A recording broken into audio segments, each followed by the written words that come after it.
Hi friends. You know, there are good lawyers and bad lawyers out there. The bad lawyers, they are able to drain litigation for 2 or 3 years on behalf of their client. So the good lawyers, they are able to drag on for more than 10 years. Now, it appears that I'm taking here on lawyers. That is not all the case. I'm a lawyer here, and I laugh about myself. So we should do this as well. There are jokes on investment bankers, on financial advisors, on doctors, etc. So this is just part of life, right? Now, in the last video, I talked you through about the cost element, and I was a bit concerned with regard to the cost of IP. And here we are again with regard to mediation and alternative dispute settlement, which can as well be an important factor in order to reduce the cost of IP. It can as well be a factor that puts something a layer on IP, and we will see what happens here. So alternative dispute resolution are the non-traditional possibilities to do put an end to a dispute, a conflict between parties. There are different parts of ADR, that is alternative dispute resolution, which is negotiation, which is mediation, arbitration. There are subsets of these kind of issues. I know what I'm talking about because I myself am a certified mediator by Center of Effective Dispute Resolution, CEDR, in London, and I carried out mediation myself already. Now, what is the mediation as such? Mediation is carried out by a mediator, which is an independent person, not bound by anything else, just to serve the party. So he or she, 1 or 2 mediators, they can do whatever they want in order to serve the parties, and with the only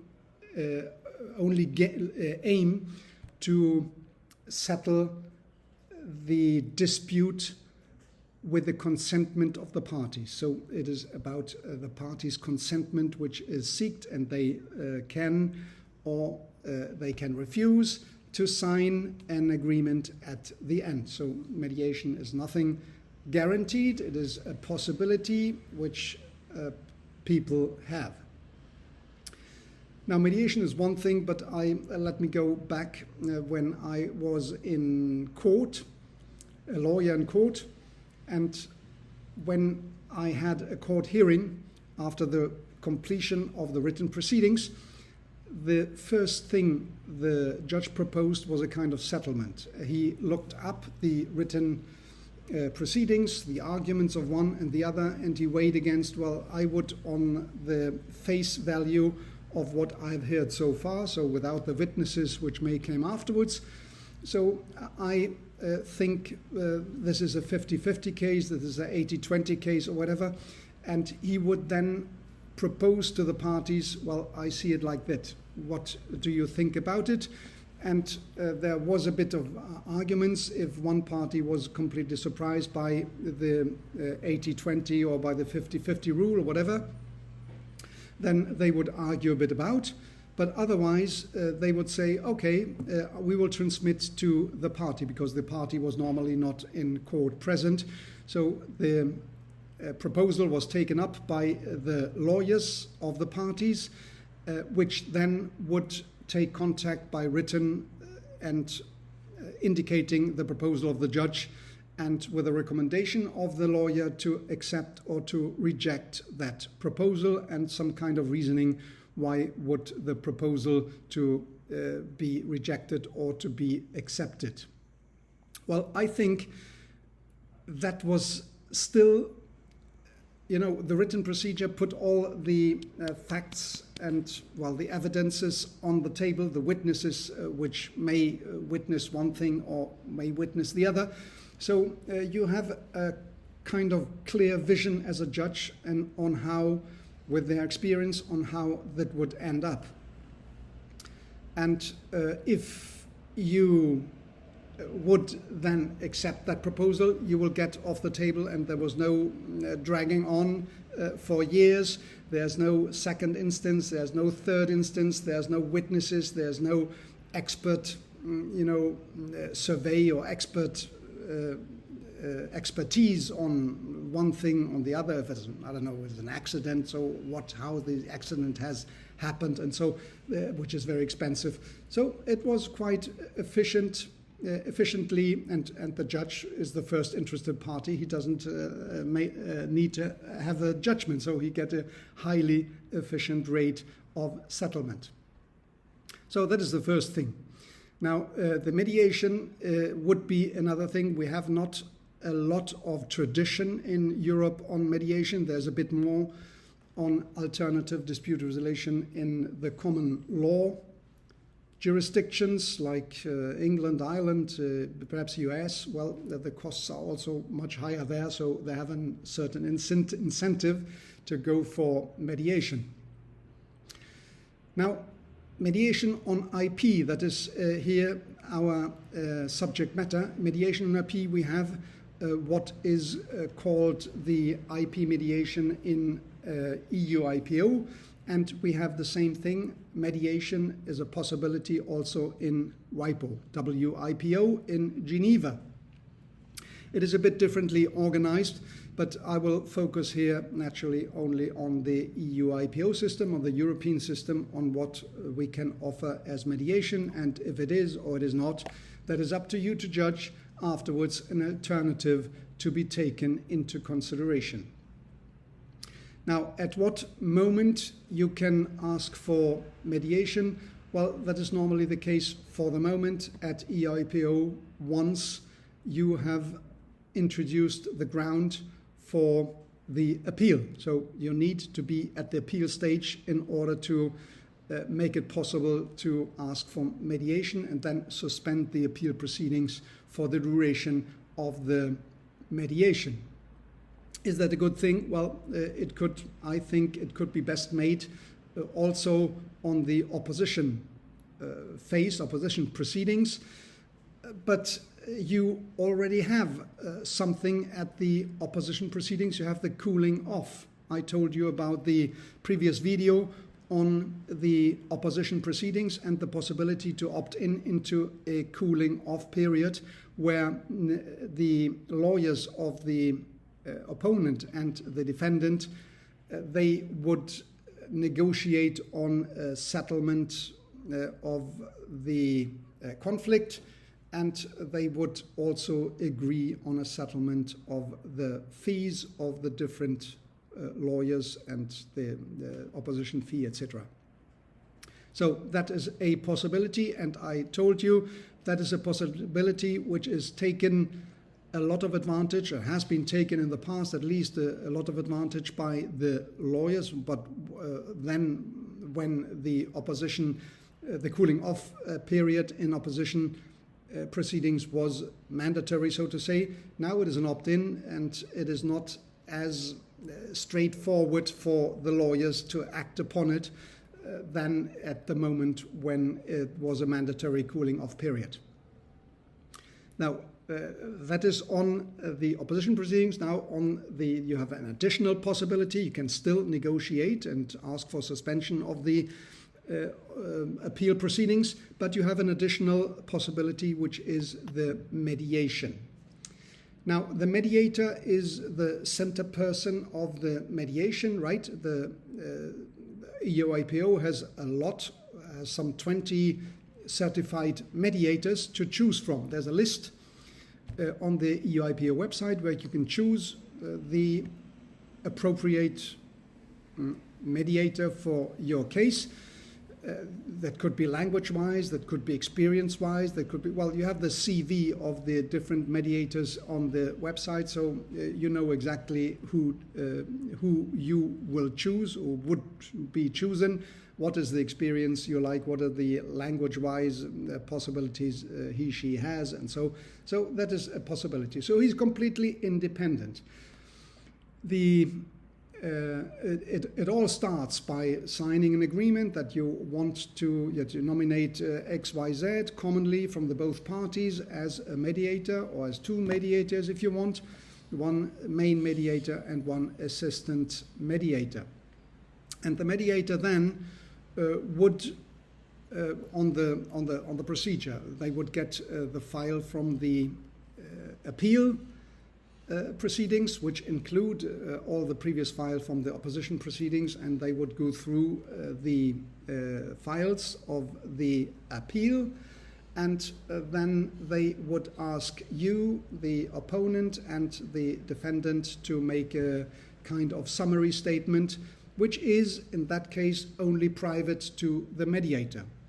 So it is not a completely transparent procedure like it is in court or like it is in the appeal or in the opposition proceedings, cancellation, or it is different here. It is only for the eyes of the mediator that you resume the facts and evidence and arguments and it is not the mediator to share your statements, your allegations with the other party. So he will keep it just for him in order to see on which angle he can navigate in order to come to a settlement. So both parties would send arguments and facts and some other allegations to the mediator, and the mediator would then fix a date for mediation that would be 1 day only, but it could be the full day from 8 o'clock in the morning to I don't know what time in the evening. It is often not open-ended, so it can be the whole night which can be negotiated if there is still a possibility to come to a settlement.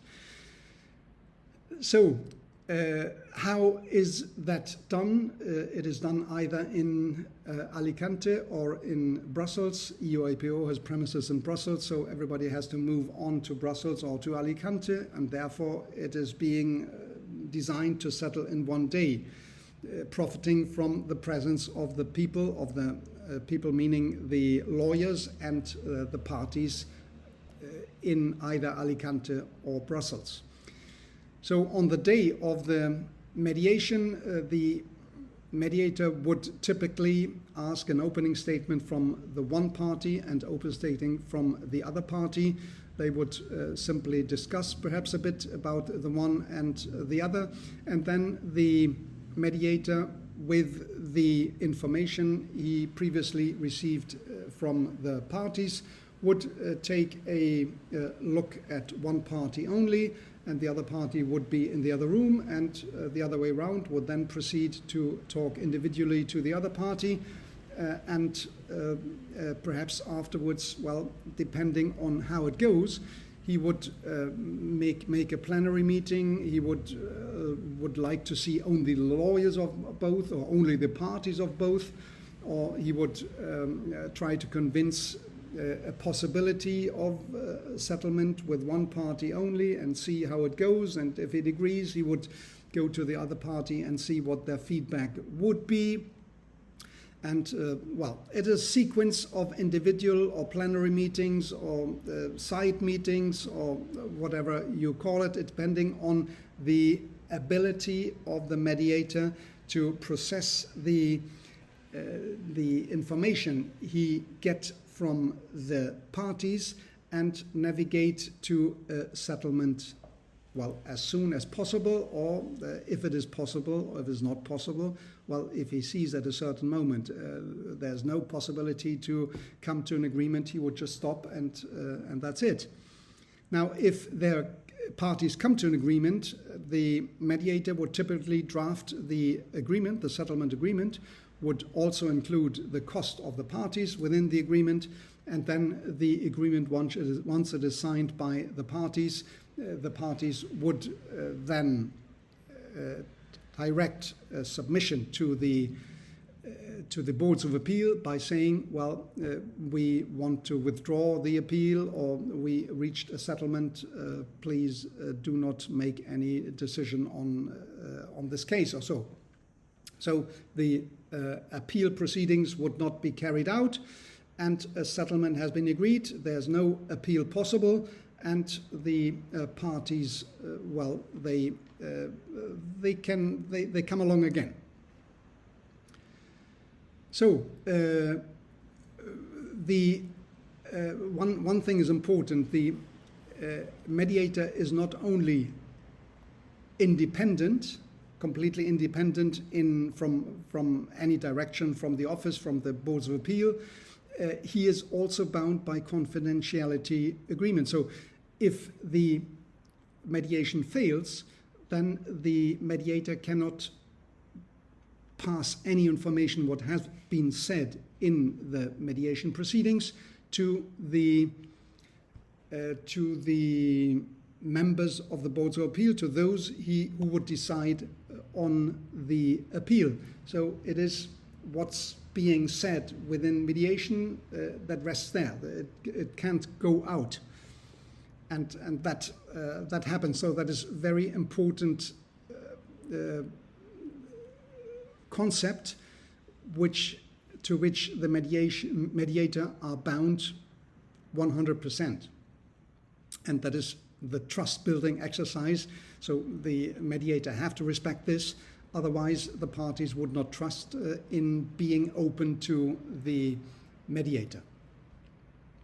Now, let's see what about the cost. The cost on mediation is quite cheap, I would say. It is, if it is in the premises of the EUIPO, you don't have to pay the mediator, and you don't have to pay the premises. You have to pay to provide for your travel and the lawyer fees, etc. But no cost will be charged from the EUIPO. And if it is in Brussels, well, 100 euros will be charged for using the premises of EUIPO in Brussels. Now, the mediation, I said it is not very much in the tradition of Europe, which is true, but it is, in two cases, I would say it is appropriate. The first case would be that there is a possibility of very complex cases. The Anheuser-Busch on Budweiser would be one of my favorite examples here. It drags on for more than 10 years. And there are a lot of marks involved. So if there is a complex case with different jurisdictions involved and a possibility of settlement of 10 different conflicts in different jurisdictions with different lawyers, etc., having the parties there, they can decide what to do. That would be a possibility for them to reduce the cost of IP dramatically. Well, dramatically. And the other way, just very quickly, I'm running out of time again. The other is when there is an emotion involved. So the judges and the members of the boards of appeal and the examiners, they don't judge on emotions, right? Emotions of persons, but persons have emotions. And there could be something within the client which says, well, I want him to see this and I want to destroy him. And that is a kind of emotion, right? And why would that be? Well, he insulted me on different occasions and I want this for once and for all happen and I will destroy him so that he learns his lesson. So if it is such kind of thing with a excuse from the other side, I insulted you, but I didn't meant to do it, then it would spring out. So it would, the emotion would fall flat, and that would be a possibility which can only be detected in mediation, but not in the other proceedings. So I'm a bit long here, but I wanted to take this out. That comes from my heart. I'm IP lawyer, and I want that IP to have success, but don't overreact with regard to IP. Take care.